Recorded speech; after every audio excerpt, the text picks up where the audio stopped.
Hello guys, welcome back to my channel, and today we are going to discuss design of RCC columns as per the Indian standard.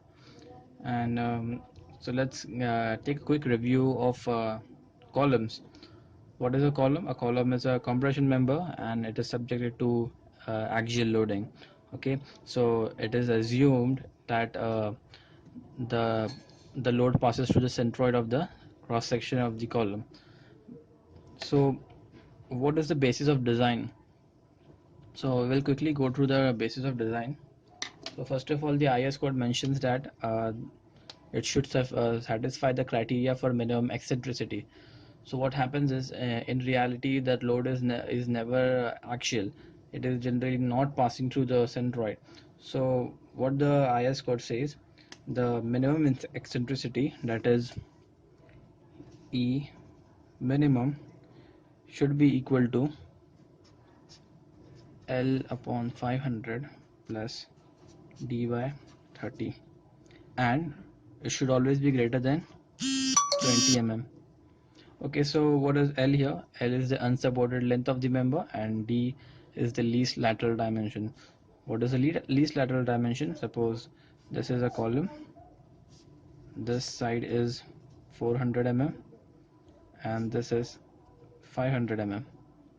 So the least lateral dimension would be 400 mm, and it should suffice the criteria for minimum eccentricity. Then you will have the loading, so that will be an axial load, say P. Fine.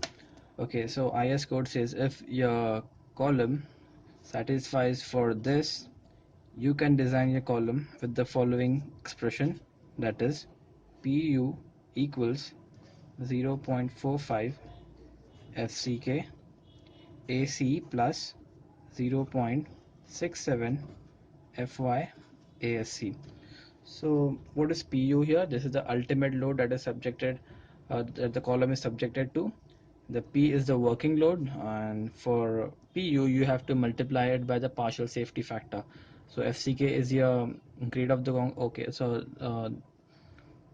the characteristic strength of the concrete, and AC is the area of concrete, and ASC is the area of steel. So you don't have to confuse area of concrete with the gross area. The gross area is denoted by AG.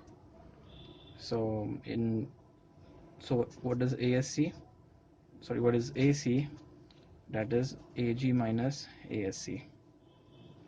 Fine.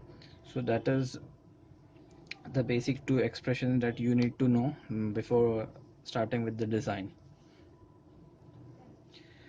Now let us see the detailing of reinforcement in columns. So as per the code, it has been mentioned that the main steel should be around 0.8 to 6% of the cross-sectional area. So this would be useful while designing the column. You have to assume a percentage of steel, and the number of bars, that is 4 for square column and 6 for circular column. That is the minimum value, 4 for square and 6 for circular. That is with the main steel. And for the transverse reinforcement, that is ties, um, you have two things, that is pitch and the other one is diameter. Pitch, it says the pitch should not be more than the least of the following, that is the least lateral dimension of the column and 16 times the the diameter of the smallest bar and 300 mm. And similarly the diameter is 0.25 times the diameter of the largest bar and 5 mm. It should not be less than any of these two. So let's start off with the design. This is the question given to us, that is, to design, you have to design a short RCC column and it has an effective length of 3.5 meters and it is required to resist an axial load of 750 kilonewton. So let's assume that this is the ultimate load, PU. Okay, then design it using M20 concrete and Fe 415 steel. So the first step here is, you don't have the dimension of the column, you have to find out the dimension. So you have to assume something first to get going. So the first step would be to assume a percentage of steel. So in this, so depending upon the load, the intensity of the load, greater the load, you'll have to provide more steel. So in this case, I'm assuming 1% of the cross section area. So your first step would be assume percentage of steel as 1% of gross area. So your area of steel is 0.01 Ag. So your AC becomes Ag minus ASC, that is 0.99 Ag. Okay, so the second step would be to use the equation that was Pu equals 0.4 FCK AC plus 0.67 FYASC. You have AC, you have ASC. You have to put these values in this equation. Pu given to us is 1750 into 10 raised to 3. We have to convert it into newtons. Grade of concrete is 20. AC is 0.99 Ag plus 0.67 into 415 into ASC is 0.1% of the gross area. So only unknown here is Ag. So when you solve this on your calculator, you get 163,543 mm square. So I'm assuming that this is a square column. So the size of column would be under root of 163,543. So that is around 404 mm. So just assume a multiple of 10 or something, like 410 we can take here. So 410 mm. So your provided area of the gross area would change here. Ag would be 410 square, that is 168,100 mm square. So once you come down to this, you have to check it for minimum eccentricity. So as we all know, the check for minimum eccentricity is already satisfied because our size of column is more than 400 mm. So mostly it would be for more than 400 mm, but if it is less than 400 mm, your criteria for minimum eccentricity will not satisfy. So in that case, you have to change the cross sectional area of the concrete, or you may have to change the percentage of steel. Okay, so we have the gross area, we don't have the area of steel yet. So what I'll do is, the third step would be to find the area of steel. So we'll write this equation again. FCK AC plus 0.67 FY ASC.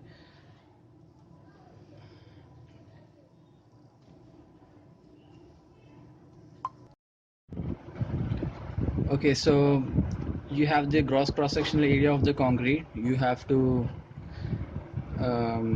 write AC as Ag minus ASC. You have Ag, so I'll write it down,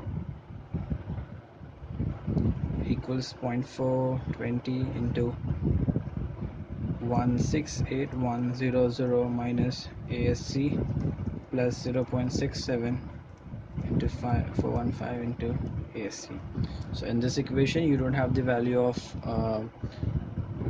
the area of steel, that is ASC. So there is one unknown. You can solve this on your calculator and get the area of steel. So that comes to 1500 mm square. Once you get the area of steel, you can assume a suitable diameter of a bar and calculate the number of bars that is required. So in this case, I'm assuming let's take 16 mm bars. So the area of one bar would be 201 mm. So the number of bars would be 1500 over 201, that is 7.46 bars. So you can't provide 7.46, take an even value, so we'll take 8 bars. So once you get the number of bars, you can do this extra step, that is to calculate the area of steel that is provided. You can multiply 8, that is 8 into 5 by 4 into 16 square, so that is 1608 mm square. So this is the actual area of steel that you are providing. So that's all with the design of main steel. Now the second part would be the design of the transverse reinforcement. So let's see how it is going to be. So the next step is the design of transverse reinforcement. So we need two things here, that is the diameter of the reinforcement and the pitch that you have to provide. Pitch is nothing but the spacing in between the transverse reinforcement, that is links or ties you can say. So I'll start off with the pitch. So we have three conditions here. The first condition is that it should be either 300 mm or 16 times d. The value of d here is the diameter of the largest longitudinal bar. That is 16 into 16, and it comes to 56 mm. The third condition is least lateral dimension of the column. So in our case, it is both the sides are same, so 410 mm. So it should be the least of the following. So the least of the following is 256 mm. You can always provide lesser than this, but it should not be more than the least of the following. Okay, so that's with the pitch. The next step is to find the diameter. So in diameter there are two conditions. The first one is it should be 0.25 times the diameter of the smallest bar. So we are providing 16 mm bars only. So 0.25 into 16, that is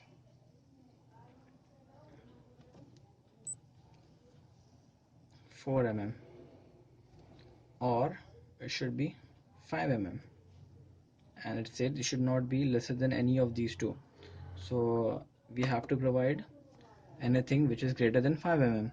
So let's assume we have to provide 6 mm dia ties. Okay, so our final design summary is to provide 8 16 torr steel bars with 6 mm links or ties at 256 mm center to center distance. I'll quickly show you the cross-sectional area and the plan how it would look after you have designed the entire column. So this is what your final figure should look like. So in this figure I'll quickly show you the details. These bars, so this is a plan, okay, this is a plan. These bars are the main bars, that is 16 torr. Okay, you have to name it like this, and this right here, these vertical and horizontal lines, that is the transverse reinforcement. We'll show it in the section. Okay, so these horizontal members, this is the transverse reinforcement. You have to name it as 6 mm at 256 mm center to center. So what is this 256 mm? That is the distance between two bars. So this is it. Okay, and in this case, this is these vertical members, this is the main bar. So that's all with the design of columns. I hope you liked the video, and in the next video I'll show you how to design helical reinforcement for a column. So this was just transverse reinforcement, that is normal ties and links, and in the next video I'll show you how to provide helical reinforcement. So that is this is the column, the reinforcement goes around the column. So I'll show you that in the next video. Till then, take care, bye.